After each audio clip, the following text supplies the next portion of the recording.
welcome. This is the Ben Shapiro Show. Today's show is sponsored by ExpressVPN. Thousands of my listeners have already secured their internet. Join them at expressvpn.com/Ben.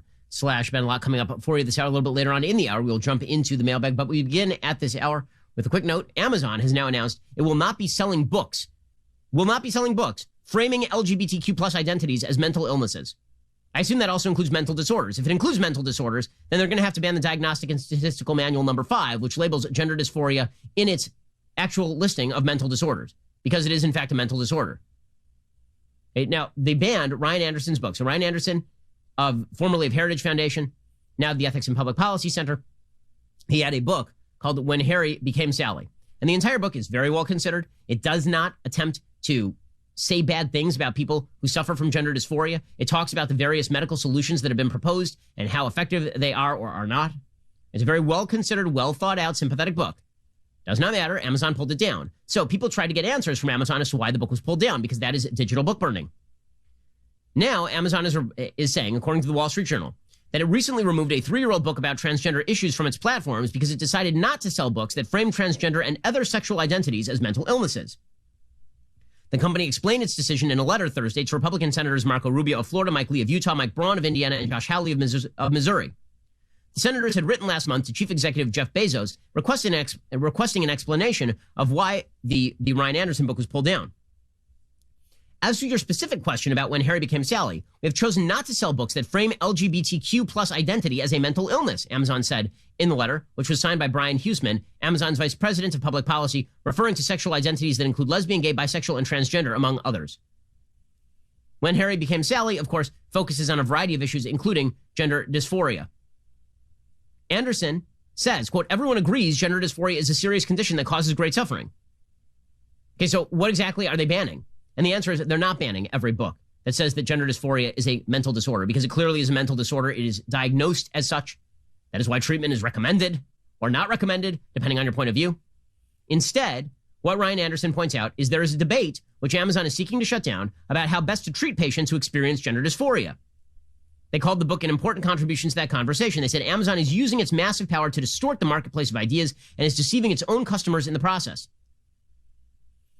Okay, the fact that Amazon is now banning books on the basis of suggesting, for example, that watchful waiting is a better idea than puberty blockers for children, or the idea that transgender surgery might not actually be super effective in fighting the symptoms of gender dysphoria, that it's banning those books, I mean, that's full-fledged authoritarianism from the corporate media. And you know that this is Amazon's perspective, right? I mean, this is not scientifically settled material by any stretch of the imagination at all. And yet Amazon has decided that the debate is over. So it is only a matter of time before they start banning books that do not take the preferred line on climate change, for example. If you are like Michael Schellenberger or Bjorn Lomborg and you suggest that climate change is occurring, but the solutions provided by the left are not actually the solutions, those books will be taken down.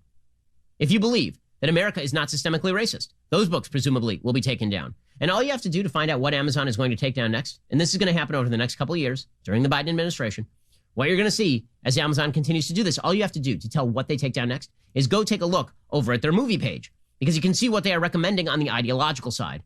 So producer Savvy sent over an email from one of our listeners showing that Amazon is currently, for Women's History Month, or for Independent Women's Day or something, International Women's Day, they were honoring women in film.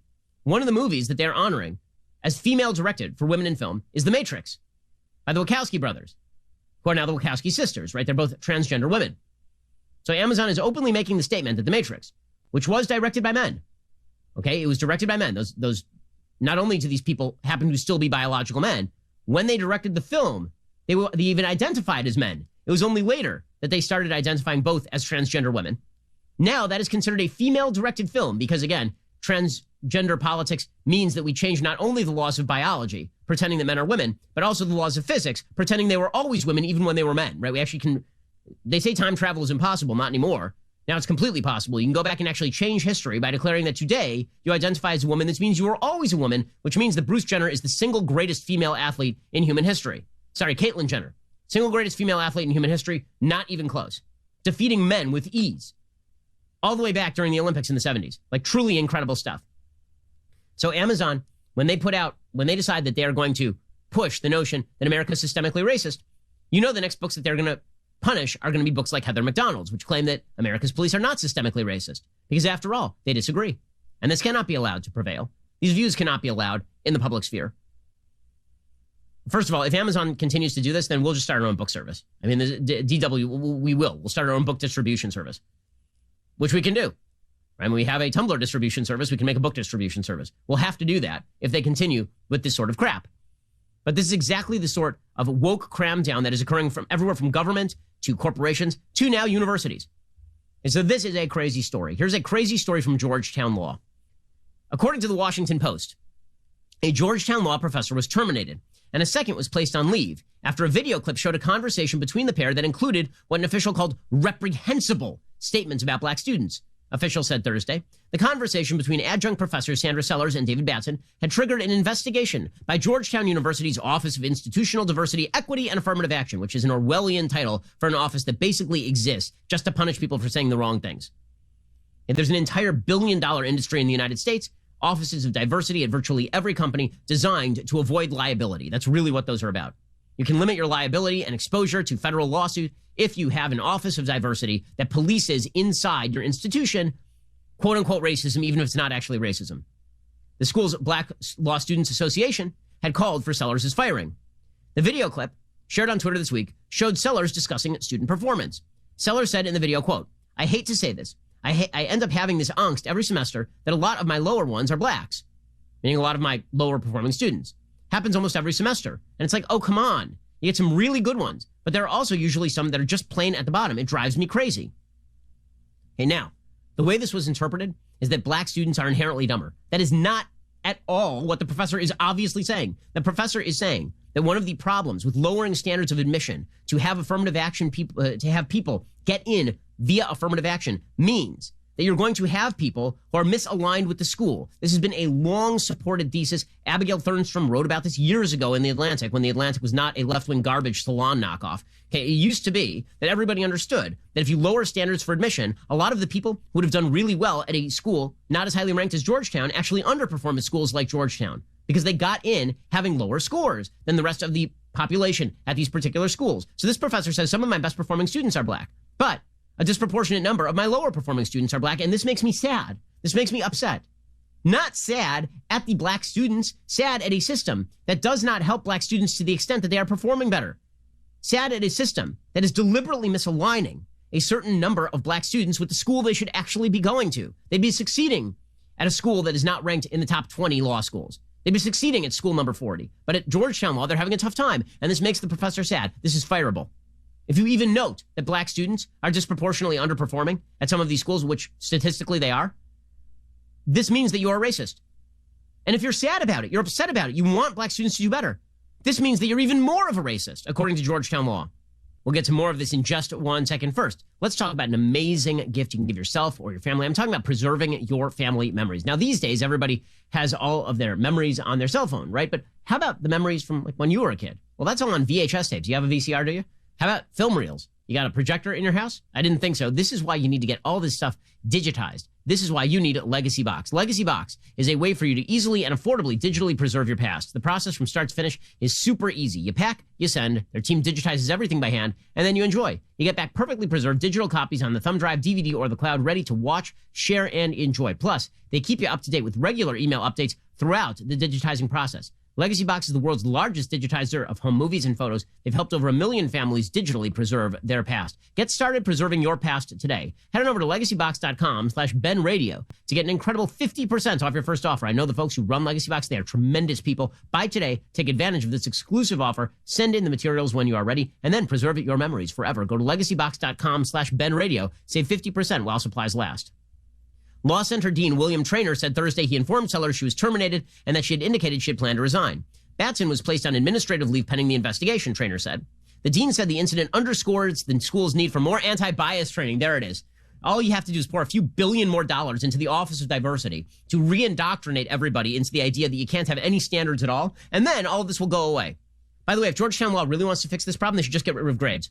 All grades should just go away. No more grades. Not even pass-fail. It's impossible to fail. Everybody, it should be like a Baltimore public school. You get past whether or not you actually know how to read. He said officials are taking steps to ensure that students in Sellers and Batson's class are graded fairly. She wasn't saying that she was deliberately grading down black students. Precisely the opposite. She was saying that if she could have had the ability to do so, she would have graded black students better, but it's a problem because they're not performing as well. Sellers shared a resignation with the Washington Post in which she apologized for the hurtful and misdirected remarks that were part of a longer discussion about patterns in class participation. I would never do anything to intentionally hurt my students or Georgetown law, and wish I could take back my words, Sellers said in the letter. Regardless of my intent, I've done irreparable harm, and I'm truly sorry for this. No, you didn't. You didn't do irreparable harm at all. Not one iota of irreparable harm. The only irreparable harm here is that Sellers is never going to work in academia again. Because any school in the future that hires this particular professor is immediately going to be hit with a wave of woke cancellation. They're going to be hit with a bunch of students claiming that they are going to protest at the dean's office if this professor is hired. She just ended her own academic career by apologizing. She never should have done it. She should have just said, that's not what I meant. Y'all know what I meant. I want black students to do well. That was the entire basis of the conversation. No. Then she'd be able to work again. But just like everybody who's intimidated, she put her neck out there and they're going to chop it right off. Hassan Ahmad, a Georgetown law student who posted clips of the remarks on Twitter, said the conversation happened at the conclusion of a negotiations class. The recording was online for about 2 weeks before students noticed the conversation. The video was reported Monday morning and then taken down soon after. Traynor, who's the dean, said he had learned this week about a conversation between two faculty members that included reprehensible statements concerning the evaluation of black students. I'm sorry, this is ridiculous. It's a deliberate misinterpretation of what is very obviously a sympathetic position toward black students. Apparently, this is pretty great. Tiffany Wright, a former Supreme Court law clerk who graduated from Georgetown Law in 2013. They dug this person up to comment for the Washington Post. Now a practicing attorney and co-director of the Human and Civil Rights Clinic at Howard University, said she's been dealing with a kind of microaggressions espoused by Sellers since she was a student. She's used to people doubting her abilities and seeing black people held to different standards than their white peers. Quote, it also has an effect over time on our mental health. You start to absorb and believe those lies. Which ones? She said some of her best performing students are black. So which lies are you believing?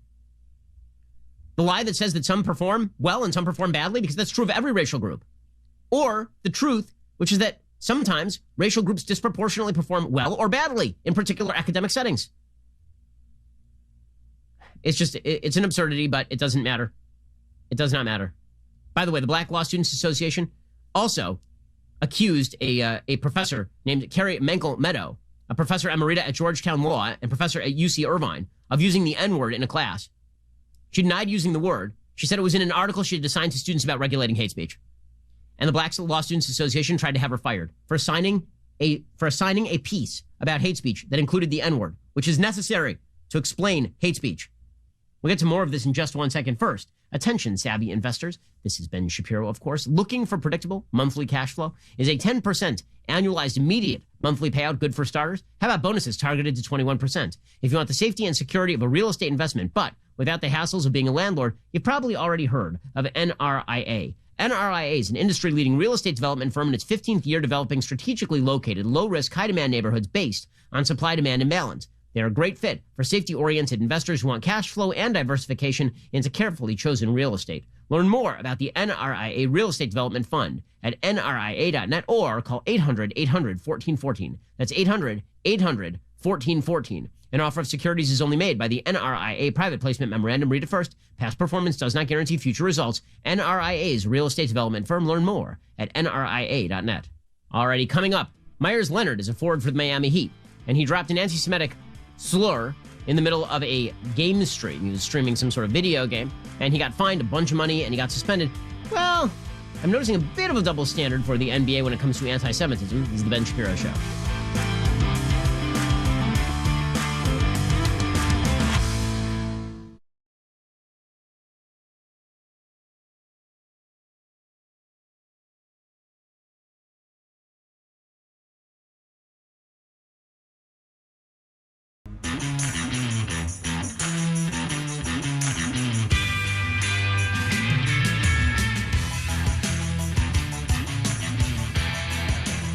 Welcome back. This is the Ben Shapiro Show. So, Myers Leonard is a forward with the Miami Heat. Okay, and Myers Leonard is very controversial in the NBA because he chose not to kneel for the national anthem. That's why he first became controversial in the NBA. You see, in the NBA, it is considered good taste to kneel for the national anthem and bad taste to stand for the national anthem. So he was already controversial. Okay, so he does all of these kind of video gaming streams, does Myers-Leonard. And while he was doing one of these video gaming streams, he dropped the K word for Jews. Okay, the K word for Jews it dates back to, I believe, Germany. I believe is the origin of it. It comes from the German term for circle, because Jews back in the early 19th century were forced to wear a circle in public. And so that turned into the term that rhymes with Mike but starts with K. Okay? I don't like to say racial slurs on the program. So that term was used by Myers-Leonard. Now, as a person who's received more anti-Semitic comments than I'd probably say any American, like literally all the Americans, in 2016, I was named this by the ADL. I have the trophy on my wall. It's fantastic. The one that says I was the most targeted person by anti-Semitism on Twitter for all of 2016. So I know what anti-Semitism looks like, and I know what it's like to be targeted by anti-Semitism. You don't get the K word a lot, except from kind of alt-righters. That's pretty much the only place that you get the K word. Myers-Leonard is not a member of the alt-right. My guess is that Myers-Leonard was playing video games a lot, and there were a bunch of gabbers in there, 8chan folks. And some of those people were using the word. He didn't know what the word meant. And so he used the word one time. I don't think that he thought, oh, Jew, that means K word. And this is what he said. He said, I didn't know what the word meant. I thought it was just sort of a gamer thing that people were saying. And so I said it. Okay, that's bad. It's an accident. It is certainly less bad than, say, LeBron James putting out an Instagram post saying that he was going to get him some Jewish money.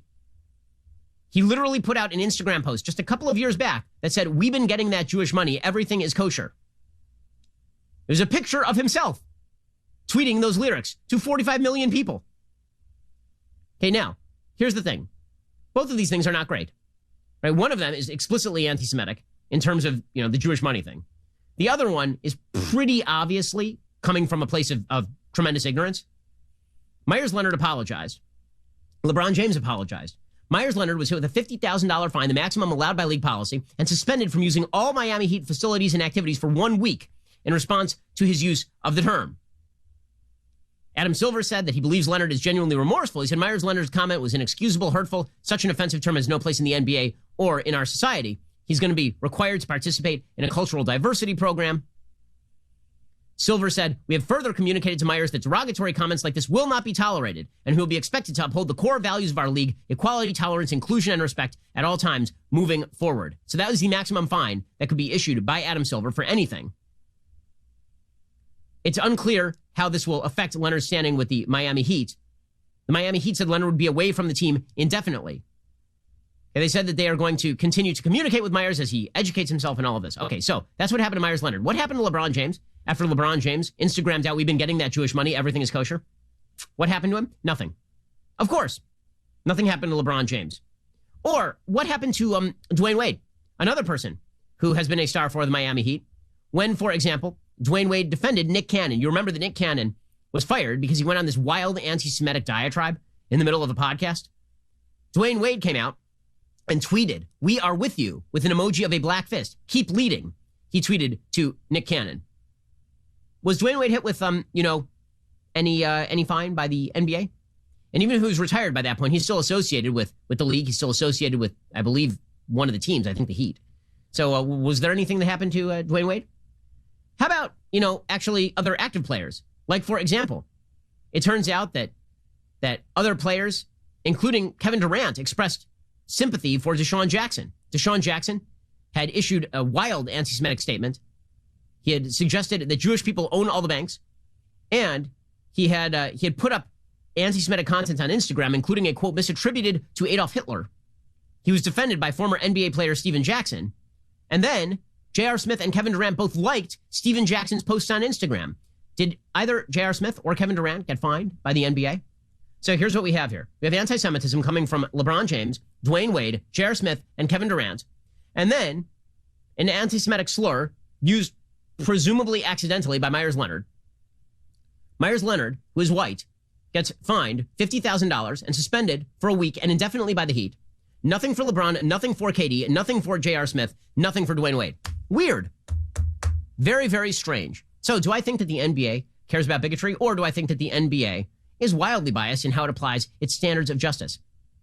Yes, I'm talking about the same NBA that thought that it was completely fine for LeBron James to undercut the Hong Kong freedom movement because they're making money in China, but continue to suggest that black men are under existential threat in a country where LeBron James is one of the most powerful cultural figures in America, earning literally $100 million a year.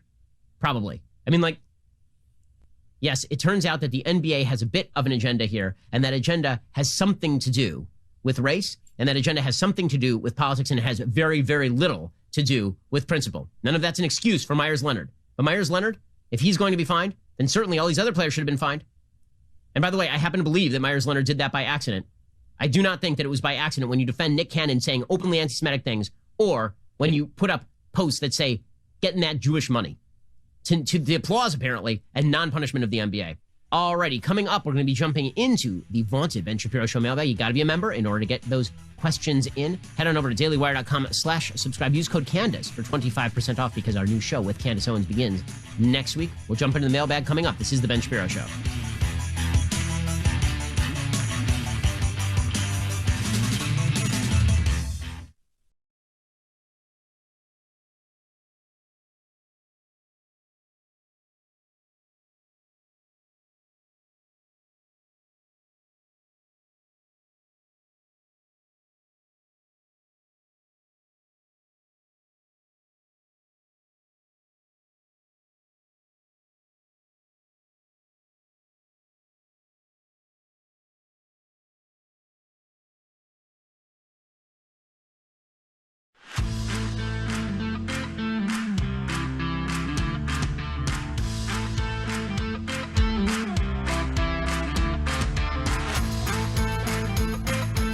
Welcome back. This is the Ben Shapiro Show. Well, it's a Friday, and that means it's time to dive into the Ben Shapiro Show mailbag. You have to be a member to get your questions answered in the Ben Shapiro Show mailbag. So head on over to dailywire.com/subscribe right now. By the way, with promo code Candace, you get 25% off because our brand new show with Candace Owens begins next Friday. So make sure that you become a member so you can view that as well. Colt says, I've been a subscriber for a few months now. I've absolutely loved it. I'm planning on moving to Nashville to attend law school come summer. It got me thinking, why did you decide to attend law school? What's some advice you could give to an aspiring law student? Okay, so here's the real story. The real story here is that I kind of didn't want to go to law school. I finished my degree in political science, and my mom, who has been working in business affairs at a wide variety of Hollywood companies for years, she said to me, you know, you really should get a law degree because I do a lot of stuff that's kind of law, but I don't have a law degree, so I get paid like half of what the lawyers get paid. So you really should have a backup plan in case this whole writing thing doesn't work out. So why don't you go to law school? And I was like, don't want to. She's like, well, just take the LSAT, see how you do. So I took the LSAT. I got a 176. And at that point, she was like, you need to apply. And I was like, okay, I'll apply. So then I got into Harvard. And she's like, well, now that you got into Harvard, you need to go. And so that's how I ended up at law school. Now, I do think that it was worthwhile. I think the first year of law school is very good, and basically the rest of it's crap. What you should be able to do is go to the first year of law school, learn how to think like a lawyer, and then immediately go take the bar. But unfortunately, law school, at least the last couple of years of it, is basically designed to rack up your debt. So then you have to work for a major law firm and slave away for 2,000 billable hours. That's pretty much what it's designed to do. But it does teach you to think more analytically. It does teach you to analyze text in a different way. And that is very, very useful as a skill. It's something I do every day on the program. I think without legal training, it's more difficult to analyze politics and to spot the vagaries in language that so often plague our politics. One of the things I do in debate a lot is say to somebody, what do you mean by this term? And that sounds very lawyerly, but that's because it is. And it's necessary because very often people will use vague terms deliberately in order to gloss over the flaws in their own thinking. It's one of the things I do in debate frequently. Somebody will say, you know, you don't even believe in climate change. And I'll say, I don't know what you mean by that. Do you mean by I don't believe in climate change? I don't believe climate change is happening, or I don't agree with the solutions you are proposing. Or somebody will say, you don't even believe in immigration reform. I'll say, well, it depends. What do you mean by immigration reform? If you mean that we ought to have a pathway to citizenship for people who have been here and are useful to America, but after all the people who have applied legally, and that we ought to shut the border, that seems like immigration reform to me. But that's not what you mean by immigration reform. Asking people to unpack terms is sort of the key to being a lawyer, and that sort of training is very useful. Steven says, love the show. As an attorney, I have a question about the Derek Chauvin trial. Why has it not been moved to a different location? Living in the Minneapolis metro, I find it hard to believe they could find a jury who isn't biased in some way by the riots or hasn't already formed an opinion. Yep, it should be moved. 100% it should be moved. Honestly, I'm not sure what the state regulations are in Minnesota about a change of venue, but typically change of venue is allowed where it's impossible to get a fair trial in that venue. It seems to me almost impossible for Derek Chauvin to get a fair trial in the Minneapolis venue. It's been so polarized. It's been so public. As I said on the program the other day, O.J. Simpson's trial was moved out of Brentwood, supposedly because he couldn't get a fair trial there, and moved to downtown L.A. That basically decided the trial because the jurors picked, many of them engaged in jury nullification. Well, Minneapolis is a much less fair place to get a trial for Derek Chauvin than Brentwood was for OJ. Yvette says, why is cultural appropriation bad and gender appropriation good? This is a good question. And Yvette, the answer is because gender appropriation is considered another minority perspective. Right? It's bizarre. You're right. It is an attack on women. Okay, when men act like women and then claim they are women, that should be seen as the same thing as Rachel Dolezal claiming that she was a black person when she was actually a white person. But you have to understand that when it comes to creating a coalition of people who can claim to be victimized by the American system, women have not very much claimed to be victimized by the American system at this point. Women initially out of college are out earning men in major cities. Women now are a majority of people in colleges. They are a majority of people in law schools. Women are doing great in American societies. They don't have victim status. In the same way that Asian Americans lost victim status in American society by becoming too successful, or Jewish Americans lost victim status, women have been steadily losing victim status in American society for quite a while. Transgender people, however, can claim victim status. And thus, we have to tear down the structures of society that militate against the ability to identify however you want. There's some of that. We're a society that has decided that to identify as a member of the opposite gender isn't in fact insulting to that gender. It is an actual truth, which is bizarre. But you're right, there's no consistency here. Rachel Dolezal could have identified as a man and been fine. Rachel Dolezal identified as a black person and was not fine. Right, that's the way this works. Janelle says, with the last move to remove books that ban hate speech, how long do you think it will be for medical textbooks to be banned? After all, they would obviously reference biological sex and the differences in medicine based on sex. Additionally, the psychiatric books that classify gender dysphoria as a disorder, like the DSM, would that be considered hate speech? Will this actually seep into real scientific fields? Absolutely. And what the scientists are doing instead is caving. Just like everybody else in our society, our scientific establishment is caving to this. They are rewriting the scientific textbooks as we speak. They are changing. You have Nature magazine running pieces about systemic American racism and suggesting that transgender women are actually biological women. You have doctors who are now claiming that other doctors who are in medical school, prospective doctors, should be taught to treat male and female patients exactly the same way, which makes no sense. Because if a woman comes in complaining of groin pain, you're not going to check her testicles, typically speaking. And if a man comes in complaining of stomach pain, you're not going to check his uterus. But we are such a bizarre and stupid society that we have now decided that it is sexism inside the system not to treat men and women in the exact same way, despite the fact that they have different biological structures. Brett says, so impressed with your exchange with Democratic Representative Ro Khanna. I hope you can entice more banter like this. You have far more patience than most right-leaning hosts. Patience is a virtue. How do you think the interview went? Do you enjoy speaking with someone from the other side, or does your audience dislike it? No, everybody on our side loved it. People on the left were mad at him for even having the conversation. In fact, now people on the left are going back and trying to cancel Andrew Yang for having once had a conversation with us. So I would love to have people on the left who want to have respectful conversations on the program. I really enjoy it. It's fun to go back and forth and have discussions. I thought that a fulsome exploration of these issues is very helpful to exposing flaws in thought. I thought that we did that. Frankly, I thought that that's how that conversation went. I thought that Representative Khanna didn't have a lot of great defenses of his own position other than saying monopsony a lot. But I thought that it was a useful conversation for exposing how we thought about the issues, for sure. In just 1 second, we're going to get to more of your questions in the mailbag. First, why exactly are we trusting big tech these days? Why? Why exactly are we choosing to give big tech companies all of our personal data? Now it would be the time to take a stance. Protect your personal data from big tech with the VPN I trust from my online protection Express VPN. You see, every device, whether you're on your phone, laptop, or TV, has a unique string of numbers called an IP address. When you search for stuff, watch videos, even click a link, big tech companies can use that IP to track all your activity and tie it back to you. When I use ExpressVPN, my connection gets rerouted through their secure encrypted servers, so these companies can't see my IP address at all. My internet activity becomes anonymized, my network data is encrypted. The best part? You don't need to be tech savvy at all to use ExpressVPN. You just download the app on your phone or computer, tap one button, and now you are protected. Protect your internet activity today with the same VPN I use every single day. Visit expressvpn.com/Ben. And the big tech bros, not your friends. You don't want to be giving them your data so they can monetize it and monitor you. Instead, check out expressvpn.com/Ben, expressvpn.com/Ben. Get 3 extra months free on a 1-year package. That's expressvpn.com/Ben to get started. Alrighty. Jack says, I wanted to share a funny story my brother told me. He's a middle schooler at a Jewish day school in South Florida. The kids were learning about Passover. One of the students said, I'm like Ben Shapiro. I only lean left on Pesach. The kids all agreed. Yes, this has become a common Passover meme in the Jewish community. Chris says, I hear you mention the idea of censure for politicians lately. Can you explain your thoughts on this and what it accomplishes? Well, it accomplishes the ability of Congress to condemn a person for their behavior without ousting them from Congress. Really, Congress only has a couple of tools available. One, you can strip somebody of their committee assignments. This is usually done within parties, but the Democrats have now violated that rule, and they're doing it cross-party lines. Which, by the way, when Republicans win back the House in a couple of years, watch for Republicans to strip Ilhan Omar of her Foreign Affairs Committee assignment, for example. But you can strip somebody of their committee assignments. That's what happened to Steve King, for example. Or you can expel them from the chamber. Or you can censure them. Censure is just a condemnation, and it expresses Congress's condemnation of particular behavior. So it's symbolic, but symbolism does actually matter and is actually good. Because sometimes impeachment, for example, may not be merited, but you do want Congress to speak out as one body against particular behavior. Liana says, absolutely love the show. Don't know where we'd be without the Daily Wire in these bizarre times. My question is this. What do these radical lefties have to gain by blowing out the budget? They already got what they wanted. They won the White House and the Senate. They have another year before they have to try and bribe their way through the midterms. No, the bribery's ongoing. Liana, what they have to do it now because COVID's waning.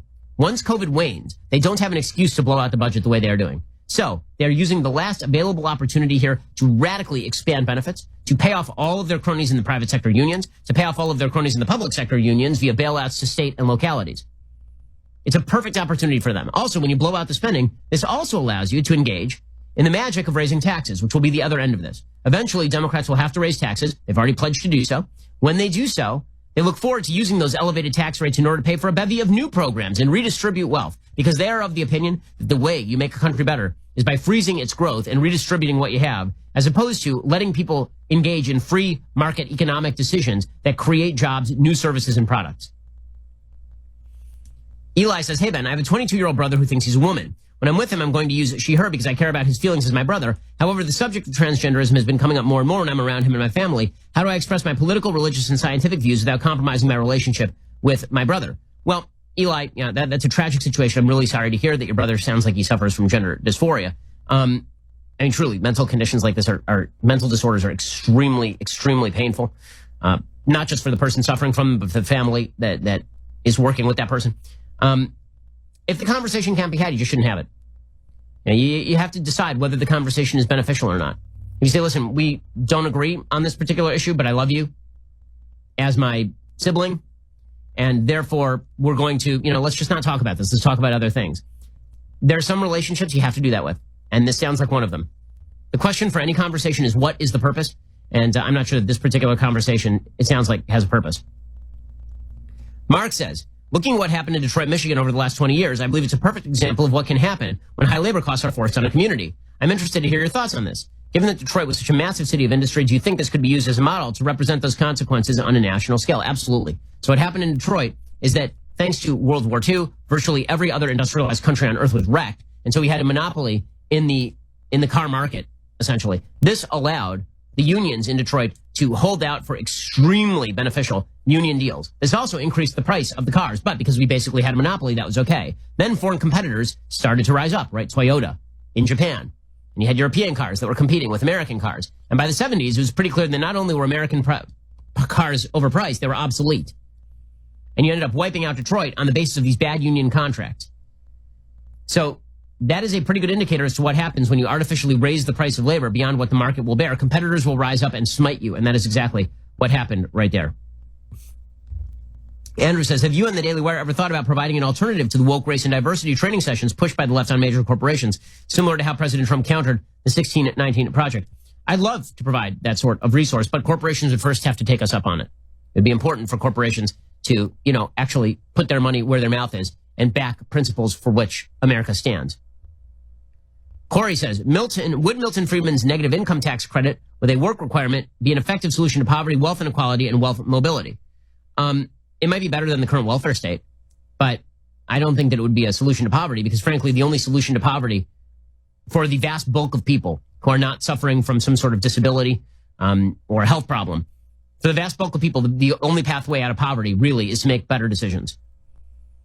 Okay, that is just the reality. Now, you can provide more opportunities to those people. Right? We should have coalitions that provide people with business loans. Small business loans would be great. And we should provide people more opportunities to get out of their crappy public schools and get into better public schools or into charter schools or into private schools. And there are all sorts of things we can do structurally to provide more opportunities to folks. But the only way to actually cure poverty on an individual level and on a societal level is for people to rise up out of poverty by making good decisions. That's the only permanent pathway out of poverty. You can send somebody a check that doesn't cure poverty. It pays their bills for the month. That's what Democrats are about to learn. They didn't cure child poverty by signing a $1,400 check per child. That didn't cure child poverty. It alleviated the consequences of poverty for a very short period of time. Okay, and that is not an interminable solution. You just can't do that without incentivizing a lot of terrible behavior and more breaking up of families when the government becomes father, which is essentially what happened in the 60s. Alrighty, coming up, we're going to be talking with my friend Ami Horowitz. He has a brand new video out. First, when you are running a business, HR issues can absolutely kill you. Wrongful termination suits minimum wage requirements and labor regulations. HR manager salaries, not cheap, an average of $70,000 a year. Bambee, spelled B-A-M-B-E-E, was created specifically for small business. You can get a dedicated HR manager, craft HR policy, maintain your compliance, all for just $99 a month. With Bambee, you can change HR from your biggest liability to your biggest strength. Your dedicated HR manager is available by phone, email, or real-time chat. From onboarding determinations that customize your policies to fit your business and help you manage your employees day to day, all for just $99 a month, which is a spectacular deal. They are month to month, no hidden fees. You can cancel anytime. You didn't start that business because you wanted to spend time on HR. Let Bambee help. Get your free HR audit today. Head on over to Bambee.com/Ben right now to schedule your free HR audit. That is Bambee.com/Ben, spelled BAMBEE.com/Ben. Again, as somebody who runs a business, you know HR can be a real pain in the butt. If you can get it solved quickly and easily by going to Bambee, why wouldn't you? Go to Bambee.com/Ben right now. Schedule that free HR audit. Already coming up, my friend Ami Horowitz joins us to discuss his latest undercover video. This is The Ben Shapiro Show.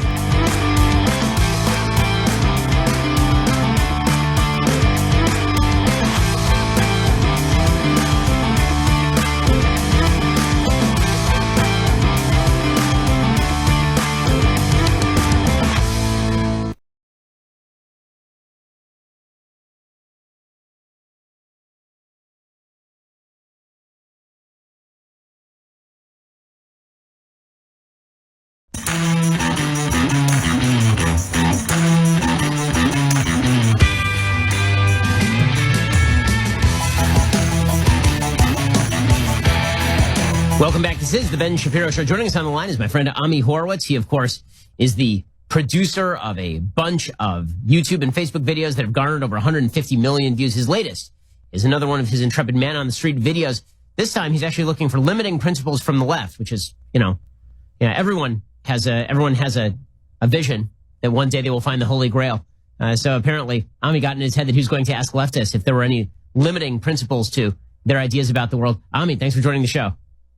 It's a pleasure, Ben. Hey, can I do a Ben Shapiro fact check for a moment? Sure. Yesterday on your podcast, you said that you invited every Democratic presidential candidate on your Sunday special. That isn't actually true. Oh, that's true. You did run as a Democratic presidential candidate. It was a brief but much ballyhooed run for Ami Horowitz. Okay, so Ami, you were down on the streets. Fact check's false. You were down on the street asking New Yorkers about their principles, like, for example, how high the minimum wage should be and whether we should shut down to lower carbon emissions. And what did you find out? I found out that, first of all, the left is not happy. Not surprisingly, the left is very unhappy with Joe Biden.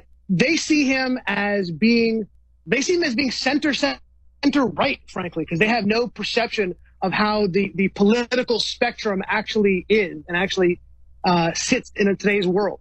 So they're very unhappy with him. They don't think he's going anywhere near far enough. Of course, you and I know, and everybody who follows politics know, that he's actually been, despite the fact that he politically may be personally centrist, he's been taken over by the left woke in his administration and in his party. And he's moved quite radically to the left, with a whole bunch of things that he's done. But that's not good enough for the left. They want extreme.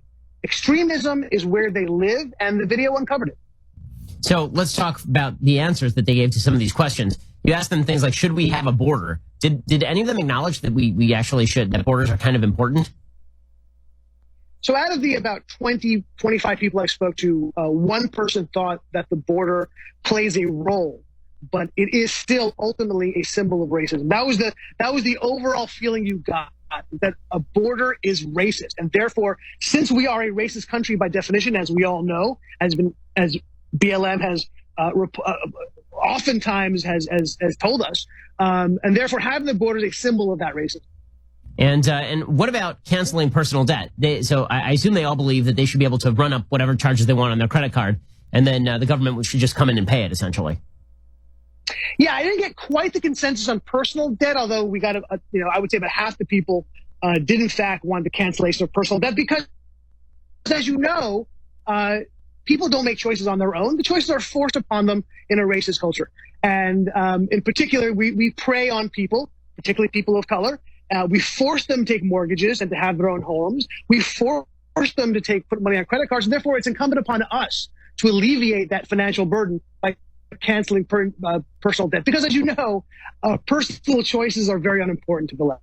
So let's talk for a second about their take on minimum wage. So I wanted to ask Socialist City Councilwoman Shama Sawant in Seattle why $15 minimum wage was her goal. I asked why not $100 an hour or $200 an hour.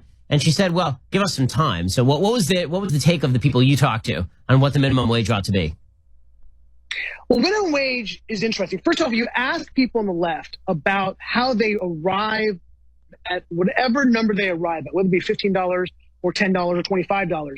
And you ask them, they don't have an answer. They never have an answer on why they arrived at $15. What kind of economic calculations they go through. I want them to show me their work. And they don't. It's always an arbitrary number. So if you come up with an arbitrary number at 15, then 25 or 50 really it doesn't have any bearing because there's no economic principle or economic foundation to the number in the first place. All they're looking to do is transfer money, right, from the entrepreneurs and the business leaders of this country into the hands of other people. Now, of course, if you go, it's all skin deep, right? So if you ask them about, well, what about the fact that these are entry-level jobs? They're not meant to be live on. They can't grapple with that kind of level of sophistication, which is not that sophisticated. But no, so since it's an arbitrary number, they're just looking to transfer as much money as possible from the business people, from the entrepreneurs, the people who build jobs and create jobs into the hands of workers.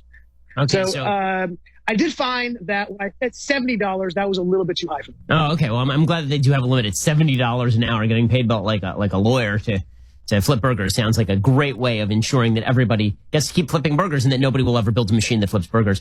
Ami Horowitz's latest Man on the Street video, you can go check it out over at dailywire.com. It is also available on YouTube as well. Ami, thanks so much for the time and another great video from you.